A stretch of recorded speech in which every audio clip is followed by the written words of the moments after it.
எல்லாருக்கும் வணக்கம். நான் கபிலன், எலெக்ஷன் ஸ்ட்ராட்டஜிஸ்ட். தமிழக அரசியல்ல ஒரு மிகப்பெரிய மாற்றம் நடந்திருக்கு அப்படிங்கிறது உங்களுக்கு நல்லாவே தெரியும்.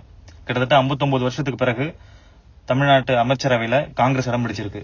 கூடவே 35 அமைச்சர்கள் கொண்ட டிவிக்கு அமைச்சரவையில 22 பேர் 50 வயசுக்கு உட்பட்டவங்க தான். இது ஒரு ஜெனரேஷனல் ஷிஃப்ட், அதாவது தலைமுறை மாற்றம் அப்படிங்கிறதுல நமக்கு எந்தவித சந்தேகமும் இல்லை. ஆனா அதே நேரத்துல இந்த இளமைக்கு பின்னாடி ஒரு யதார்த்தமான சவாலும் இருக்கு.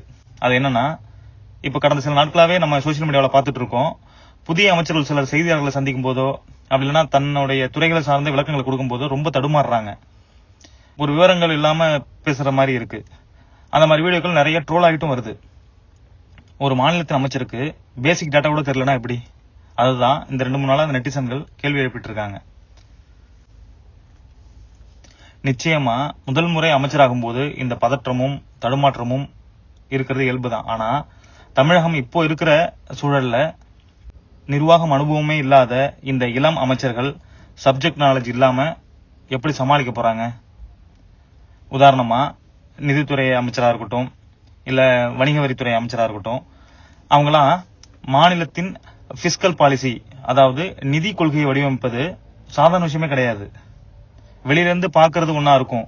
பட் இந்த பிஸ்கல் பாலிசிய, அதாவது இந்த நிதி கொள்கையை வடிவமைக்கிறதுங்கிறது உண்மையாவே சாதாரண விஷயமே கிடையாது. அதுக்குதான் நாடாளுமன்றத்துல ஒரு வழக்கம் வச்சிருக்காங்க. அது என்னன்னா, புதுசா தேர்ந்தெடுக்கப்படுற எம்பிக்களுக்கு பிரைட் அப்படின்னு சொல்லக்கூடிய PRID, parliamentary research and training for democracies அப்படிங்கிற அமைப்பு மூலமா சட்டம், பட்ஜெட், அந்த ஃபைல்களை எப்படி ஆய்வு செய்யறது அப்படிங்கறத பத்தி தீவிரமா ஒரு பயிற்சி கொடுப்பாங்க. இதே பிரைட் மாடல்ல தமிழ்நாட்டுக்கும் ஒரு பிரத்யோக அமைப்பு, நிரந்தர பயிற்சி அமைப்பு இப்போ கட்டாயம் தேவைப்படுது. ஏன்னா பாலிசி மேக்கிங், அதாவது கொள்கை வடிவமைப்பு, ஒரு IAS அதிகாரி கொண்டு வரும் திட்டத்துல இருக்கிற சாதக பாதங்கள் என்ன அப்படிங்கறத ஆராயிற அளவுக்கு அமைச்சர்களுக்கு லெஜிஸ்லேட்டிவ் லிட்ரஸி இருக்கணும்.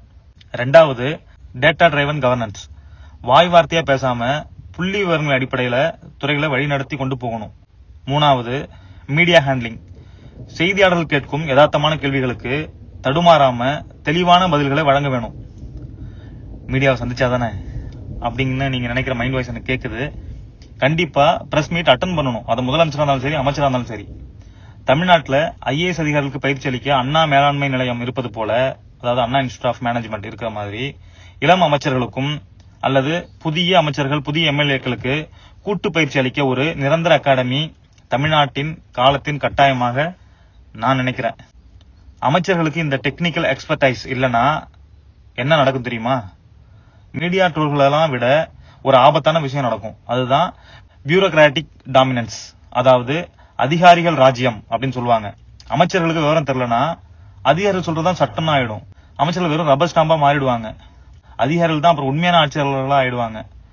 இது மக்களால் தேர்வு செய்யப்பட்ட மக்களாட்சிக்கு ஆரோக்கியமானது கிடையாது. அனுபவம் இல்லங்கிறது தப்பே கிடையாது.